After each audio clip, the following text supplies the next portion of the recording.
Hi folks, it's Pheby here again from the Franchise Entrepreneur, and today's episode we are going to be touching on critics and haters and what success looks like for you, me and everyone else. So, I'm very aware that there's been an awful lot of podcasts and posts on this subject of haters and critics, and the reason I want to put this out there is that I've got a slightly different approach to it, as you probably expect, as I have a different approach on most things. I recently listened to and read a post that we need them. That this person's view was that we need them, we should embrace it, and it's important to have them. And it somehow validates what we are doing, and in some way it's like we're disrupting the industry, and therefore it's a good thing because we've put our head above the parapet and we must be doing something right in order to have these critics and haters. My view is no. Why on earth would anyone want to embrace or actually want to have critics or haters? No one needs a critic or hater having a go. Being an entrepreneur is hard enough. You don't need anyone giving you any more shit, do you? And the most important reason that you don't need this, and I think this is overlooked by a lot of people that have put things out there on social media, podcasts and posts. And there's one very, very good reason, and the biggest reason. You have one huge critic, massive critic, and that's yourself. You don't need anyone else. Just think about that. How many times do you sit in your office or at home and you criticise yourself for not getting things done on time, for not being more productive, for, doing something wrong? Do you really need to wake up in the morning and for no reason at all, we all have these days, for no reason at all, you wake up in the morning and you're having a bad morning. You've woken up in a really shit mood. You don't know why, it's not for any particular reason, but we all have those days where we've got, it's just not a good day. And the first thing you do, turn your phone on, you've got a critic or a hater slating you for doing something. No one needs that. The first thing that you need to try and do is obviously then try and correct that yourself, not be so hard on yourself, because you are your biggest critic. What works for me when something like this happens, when I wake up in some sort of bad mood or feeling pretty down about something, I try and do something right and positive as quickly as possible. You know instantly that you've woken up in a bad mood, so you try and do something instantly that's more positive. And even if that's just making your bed and tidying up and getting your mind in a positive frame, and I call that kind of correction time. Doesn't always work, but it tends to put me in a better place to start my day. I can then start thinking about more of the positive and good things that I've done and remind myself of those things, so I can at least try and get rid of some of that negativity before I start my day. This is obviously all well and good, me saying we don't need haters, we don't want haters, but the reality is you're going to get them. So how do you deal with that when they do come along?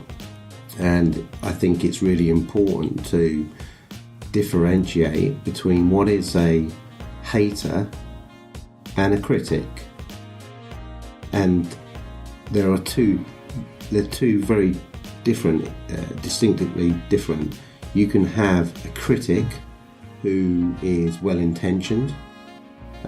It could be a family member, it could be a friend, it could be, it could be anyone that's not doing it maliciously, but they actually feel that they've got something to share with you and some advice that has popped into their head, and it's maybe completely unsolicited, but nevertheless they're going to give you their advice anyway. Hopefully if it's from a family member or a friend, then it's well intentioned. But the reality is, unless they're an expert in your field, you're going to ignore it. But you do need to differentiate between whether it's a well-intentioned or whether it's a harmful critic. And then there are the ones that are literally, deliberately just trying to belittle you or try and give you bad information, or basically are just throwing hate at you. I mean, the ones that throw hate at you on social media are very easily to identify. They're normally calling you a dick, or you're crap at this, or you're useless at that, or something like that. Very easy to put in the box and put them away. The ones that are maybe a little slyer about it are sometimes harder to identify, and those can well be family members. You just need to try and differentiate between them, identify them, and also remember that even the well-intentioned ones, the example that you can give is that you're not going to take advice from a doctor about your car. And equally, you're not going to take advice from someone that is not in the same kind of business as you, regardless of whether it's well-intentioned or not. Now, that doesn't mean you close your ears to it. It doesn't mean that you consider all these people who are trying to give you advice as haters. It's very easy to consider people as haters and categorise them as the same. But if you do that and you categorise everyone exactly the same, then you may be losing opportunities to learn.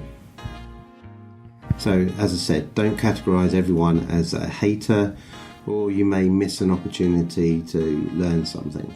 Try not to take haters, critics personally. The biggest critic that you've got is yourself, and will always be yourself. And that's the person, that's the demon that you need to slay, and the one that you need to deal with on a day-to-day basis. If you can deal with that, you can deal with any of these other things. Let's not try and make it such a big thing about having haters online or having to deal with someone giving you unsolicited advice. That's nothing. You're an entrepreneur. You've dealt with a hell of a lot of shittier things than that. The biggest one that you've got to deal with is yourself, 100%. And we all know that deep down. The biggest critic is ourselves. He's the one, she's the one that's in your head every single day, either telling you you're not good enough, not doing this right, not doing that right. Deal with that, you can deal with the rest. One other category to obviously bear in mind is that, for instance, you will get people on LinkedIn or any other social media platform who will offer their advice, and they may well be in your sector or in your field of influence. So you might be thinking, okay, that's someone that I could possibly listen to. You obviously, again, you have to just identify whether that person is really giving you sound advice, or are they really just trying to sell you a solution.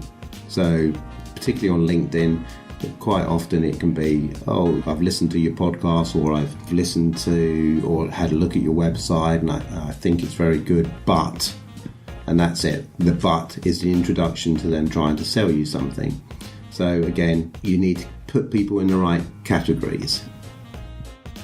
I'm just going to move on to what success looks like. What's it look like for me? What's it look like for anyone? And again, something that an awful lot of coverage on this. I actually saw someone the other day, it was on LinkedIn, that actually really slated everyone that was putting advice on LinkedIn on how to be a success, how to do this, how to do that. It was unsolicited. Why did we need them to tell us how to be a success, etc., etc. Yeah, I haven't got a problem with that. These people more often than not are putting stuff out there for free that's just generally just trying to give you some advice and help. They're not actually trying to sell you anything. Ed Myler is a perfect example. He puts loads and loads of free content out there, advice on how to be successful in yourself. And some people put down success to mean money. And if you read or listen to some of these people in some depth, you'll see that actually what they're saying is money is a means to maybe get to success and happiness. But success doesn't necessarily just come along with money. Success to you could be fulfillment. Fulfillment, I think, is the most important thing. To have a purpose in life, to be happy doing it, to become fulfilled from it, that's success. That's success for you, because you're doing something then that you love doing, and you're not just doing it to earn the money. The money might give you the opportunity to get to fulfillment and to purpose. So for example, you may be a stockbroker, you're earning an awful lot of money. You may not be happy because you're not doing the thing that fulfills you. It could be that you then earn your money doing that, and then you're working in a soup kitchen to help the homeless, and that's what's making you happy. That's giving you the fulfillment. Or it could mean that you can retire from your job earlier, and you can then do the things that fulfill you and give you purpose. Coaching a football team, doing charity work, doing all of those other things. Those are the things that are going to make you happy and lead to fulfillment and purpose. So I think it's important that when you see all these kind of things on social media talking about success, the obvious ones to just ignore are the ones that show them stood next to a Lamborghini and telling you that you need to do this to be successful, and by the way, I can sell you the dream on how to do it. The ones that are offering free advice and putting stuff out there and are not just monetizing something, I think is useful. I find it useful, and it helps me clarify some of my goals in my life and what it is I'm chasing. Is it money? Is it money in order to then be able to do the things that I really want to do in my life at a later date? So, look, I'm going to put a caveat to all of this. It's a bit of a disclaimer. I'm not a life coach, only my opinion. So don't be bombarding me with hate. This is just my opinion, and if you don't like it, then don't listen to it. So thank you again for listening. Well, that's it for this week's episode. Don't forget, I upload new episodes every Friday on iTunes, YouTube and all other podcast providers. If you've got a second, please do leave me a rating and review. It really helps me get new eyes on the show. So thanks for listening, and remember, don't let your reality get in the way of your dreams.